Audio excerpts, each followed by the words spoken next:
from the time of Gutenberg, when books started to be published on large scale, one of the dangerous occupations was to be a printer, because if the government or the king did not like what book you printed, he could do a number of things for you. Number one was to burn your printing equipment. The other one is to burn you on top of it.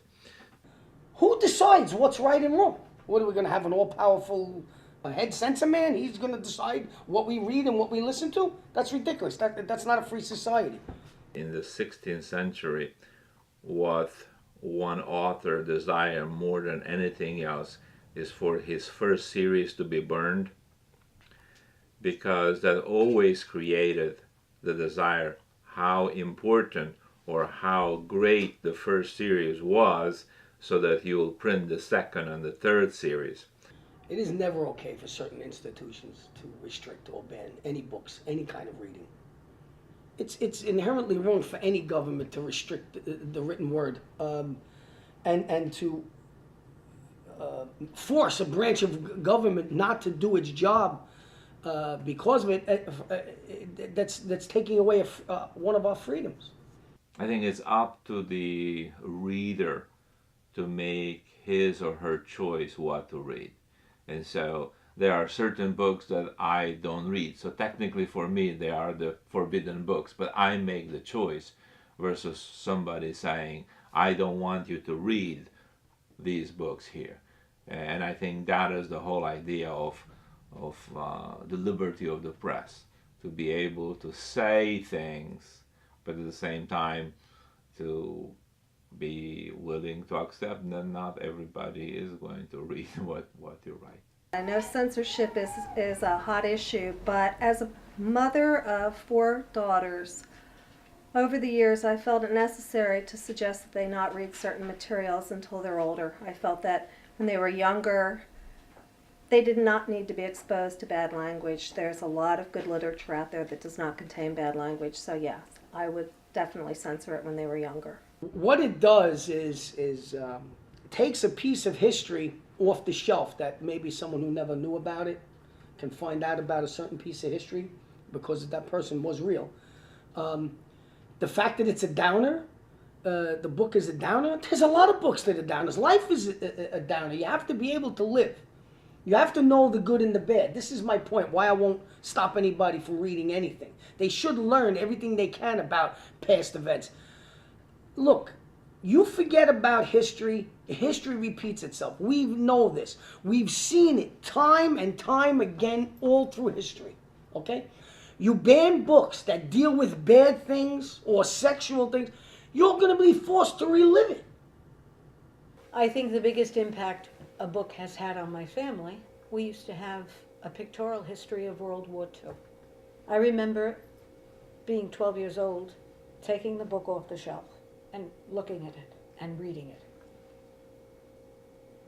And the thing that got to me was the picture of the Auschwitz victims, the skeletal, what I thought were remains, laid out, looking like skeletons. They were skeletons with flesh on them.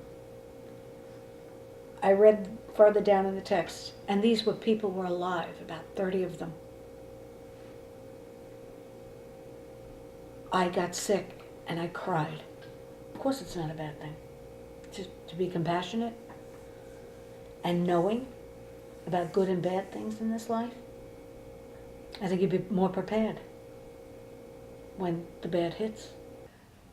They may be able to handle it, but why should they have to at that young of an age? They're going to be exposed to so many things as they get older. Let them be children and save some of the innocence that's still left in the children. I don't think they need to be exposed unnecessarily and so early to controversial language or settings or things that might frighten them. Why do that to them?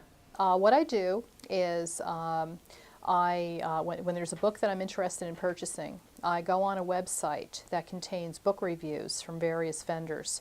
The best one, the one I use the most, is School Library Journal.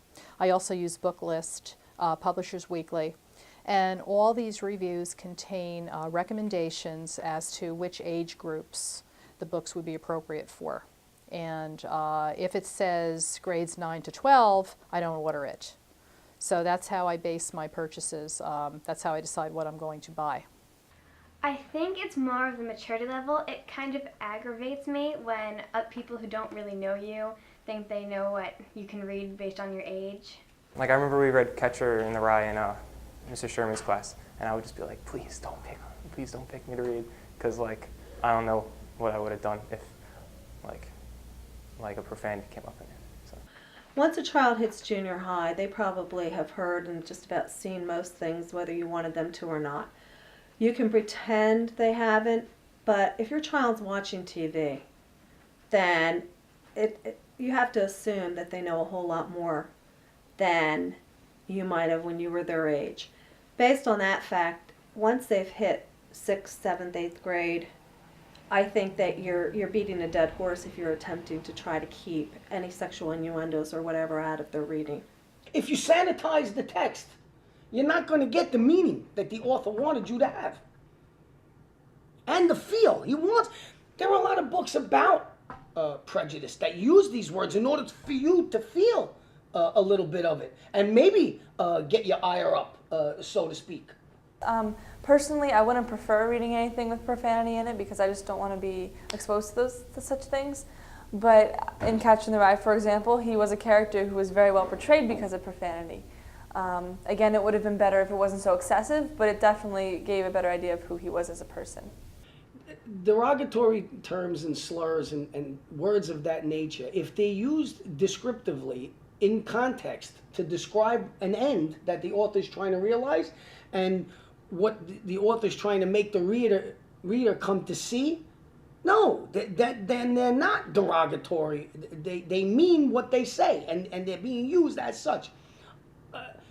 You can't change what happened. You can't change these words that are in our society and have become a part of our language. Just because someone gets slighted by them, I'm sorry. No, you can't. You change the meaning of whatever you're reading. But what I found interesting was how in Catcher in the Rye we were reading, just obviously reading through like every curse we just read through in class if you were up to doing that. But I found it interesting that in To Kill a Mockingbird, a book we read, they said the inappropriate way of calling to an African American person. We couldn't say that, we had to say bubble, but yet we could say all the curse words. I was a little taken aback by that. I was like, where is the line? Where do we draw it? And so I was a little upset about that restriction. Like, I thought it should have been fair, like straight across. If we're gonna not say one thing, we shouldn't say something else. So. I think that a lot of it has to do with what they choose to read in the classroom. When it comes to reading something that the child is captive audience for, I think that the parents should have some say in the materials that are going to be read aloud. As far as what's available in the library, that's different. I think that it's up to the parents to monitor what the child brings home. But in the classroom setting, to me, that is a place where the school really should be careful. The only time I was a little concerned, there are a few books that I would prefer the younger children didn't read, but I always ask a 6th grader before they check out a certain book that may be in question, you know, how do your parents feel about you reading something a little more mature? I mean, there isn't anything really bad in the book that they shouldn't be reading, but the content, the subject matter may be a little more mature. And I have actually had students who have said to me, well, you know, maybe I won't check the book out then. But most of them say, oh no, my parents are okay with this. There have been a few occasions where I've actually asked for the phone number and called the parent up and asked the parent, are you okay with this? I wouldn't stifle my children from reading anything.